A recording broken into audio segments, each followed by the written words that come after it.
Si una foto vale más que 1000 palabras, un video cambió 60 años de historia. Hoy vamos a conocer cómo, después del pasado domingo, el pueblo cubano se ganó la atención de la prensa grande de Estados Unidos y del mundo. Los cubanos pedían libertad y pedían vacunas. Hoy, un investigador científico nos revela la magnitud de la crisis de COVID en Cuba. ¿Y las iglesias en Cuba qué han hecho? Todo ha cambiado a partir del domingo. Va a estar con nosotros el periodista que más sabe de la religión en Cuba. Y tenemos también a una de las más reconocidas expertas en elecciones en la América Latina, que nos habla sobre el fraude electoral. Bienvenidos a la edición sabatina de 2020.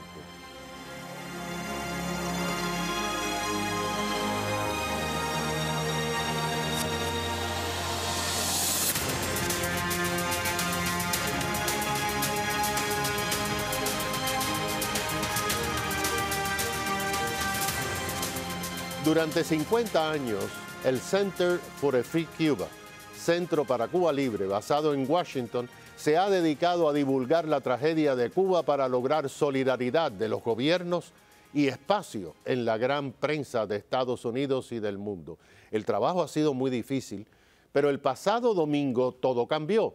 La prensa de Estados Unidos se ha volcado a favor del pueblo cubano. El martes, el Wall Street Journal y el New York Times publicaron 2 artículos de primera página y su principal editorial sobre Cuba. Hoy tenemos a John Suárez, director ejecutivo del Centro de Cuba Libre, que está en Miami y que nos honra con su presencia. Bienvenido, John.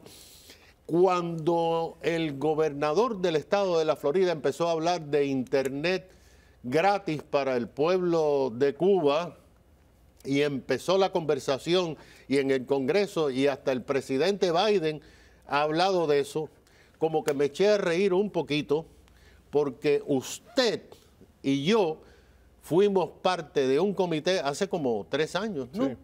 Para darle internet gratis a Cuba.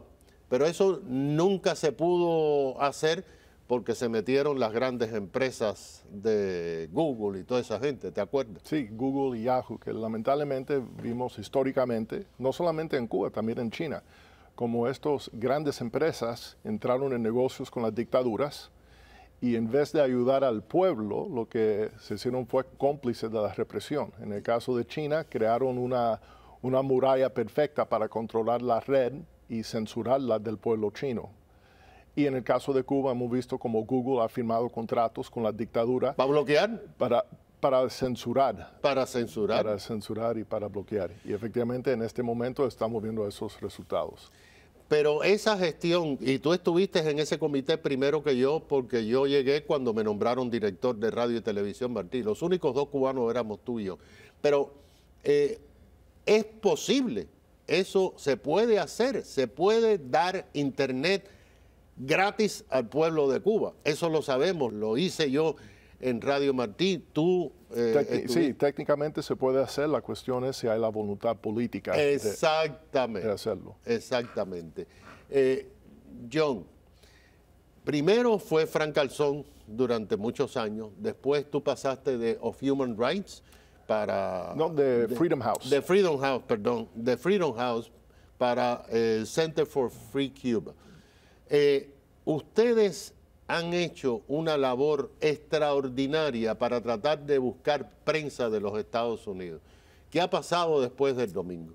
Bueno, primero, antes del domingo, el Wall Street Journal, el Washington Post también ha mejorado en los últimos... Bueno, Wall Street Journal siempre ha sido casi un aliado de los cubanos libres. El Washington Post ha mejorado bastante en los últimos años.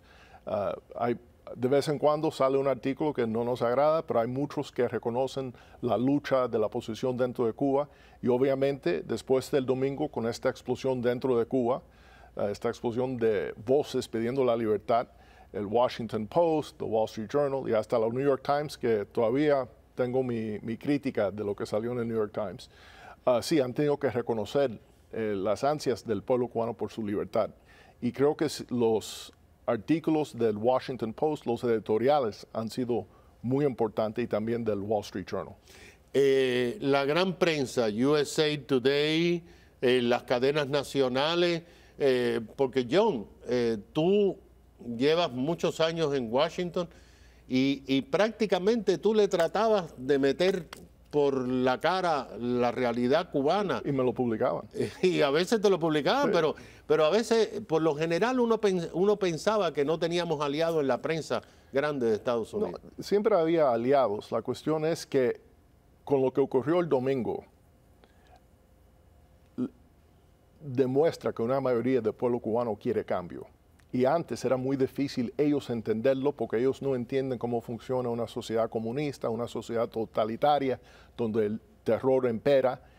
Y el domingo, cuando se rompió esa barrera y pudieron ver al largo del país decenas de miles de cubanos gritando libertad abajo la dictadura, obviamente se dieron cuenta de esa realidad y no se podía ocultar. Entonces el New York Times, que tiene una historia no solamente con Cuba, pero con Rusia y con China y otros, dándole el beneficio de la duda a las dictaduras, tuvieron que reportar los hechos.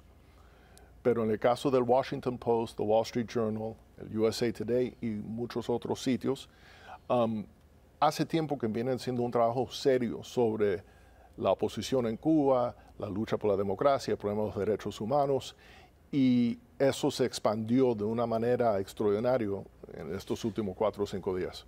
Para que nuestros televidentes entiendan, John, además, cuando estaba en Freedom House y cuando está ahora en el centro, además de lidiar con la prensa en todo el mundo, estabas en el Congreso, hay que ir. ¿Qué significa que la prensa grande está ahora en gran parte a favor del pueblo de Cuba con el Congreso? Bueno, yo creo, parte es la prensa, pero también son los hechos. Entonces, para esas personas en Congreso que han tratado de buscar créditos para la dictadura, que están con ese discurso falso sobre las sanciones económicas de Estados Unidos, tratando de decir que es Estados Unidos que son responsables por el sufrimiento del pueblo cubano y no la dictadura, lo ha demostrado ahora. La Agence France Presse sacó un artículo, pero no es que ellos están escribiendo algo nuevo, es que Díaz-Canel salió en la televisión respondiendo a esa protesta, diciendo que iba a levantar las restricciones sobre la comida y la medicina. No era Washington, no era el presidente Biden, era Díaz-Canel. Era el bloqueo que él le tiene puesto a... Exacto, el bloqueo interno del Partido Comunista sobre el pueblo cubano.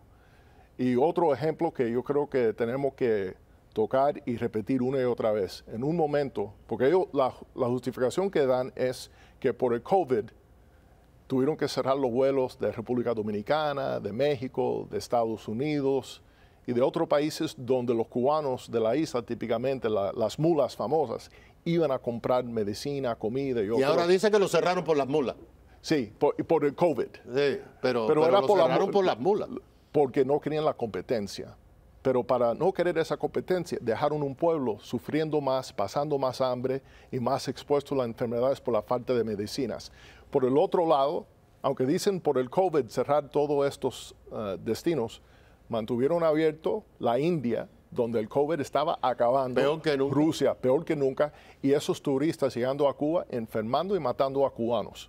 Entonces yo creo que esos dos factores, más 62 años de dictadura, de abusos, fueron los factores detonantes por la hipocresía y la mentira de estas... Ustedes fueron el domingo pasado cuando empezaron las... Teníamos planeado para el 11 de julio hacer una vigilia frente a la embajada cubana sobre el remolcador 13 de marzo, y esto demuestra el desprecio de esa dictadura para los cubanos. Asesinaron a 37 hombres, mujeres y niños, claro, por el hecho de querer salir de Cuba. Claro. Ahora, la gran pregunta que hace todo el mundo aquí, ¿qué va a pasar ahora? Que todo el mundo pregunta, pero aquello se termina, ¿qué va a pasar ahora? Tú tienes una experiencia de muchos años en el Congreso, en Washington, con la prensa, tú sabes todo de Cuba. Yo creo que primero depende de nosotros, del mundo libre y también de los cubanos dentro de la isla. Yo creo que primero tenemos que estar llamando a nuestros congresistas, senadores, a la Casa Blanca y decir que queremos el apoyo a ese pueblo que salió a la calle pidiendo libertad. Y eso tiene que ser algo constante y que se entienda. Y yo creo que los americanos viendo eso a nivel nacional también van a tener gran simpatía. Segundo paso, creo que tenemos que dar a conocer ese bloqueo interno. Y creo que una campaña muy interesante sería algo como los cubanos tienen derechos a pescar. En un momento donde hay tanta hambre, donde dicen que la gente no puede salir ¿No lo dejan pescar? no lo dejan pescar. No lo dejan pescar. ¿Cómo es eso? ¿Sí? El cubano de a pie no debería tener el derecho de pescar y traerle a su familia algo de comer. ¿Por qué se lo niegan? Y se lo han negado por muchos años, pero especialmente ahora. Y mucho menos cazar. Exacto. Cazar no puede, nadie. Pero vamos a empezar a pescar. A pescar, a pescar. John, muchas gracias porque lo que tú haces en Washington, señoras y señores, hay héroes que a veces no mucha gente lo conoce. Él es uno de esos héroes por la libertad de Cuba allá en Washington. Cuando regresemos, vamos a conocer la magnitud de la crisis de COVID en Cuba. Esos son detalles que no se han dicho todavía aquí. Muchas gracias, John gracias Suárez, director ejecutivo del Centro de Cuba Libre basado en Washington. Enseguida regresamos.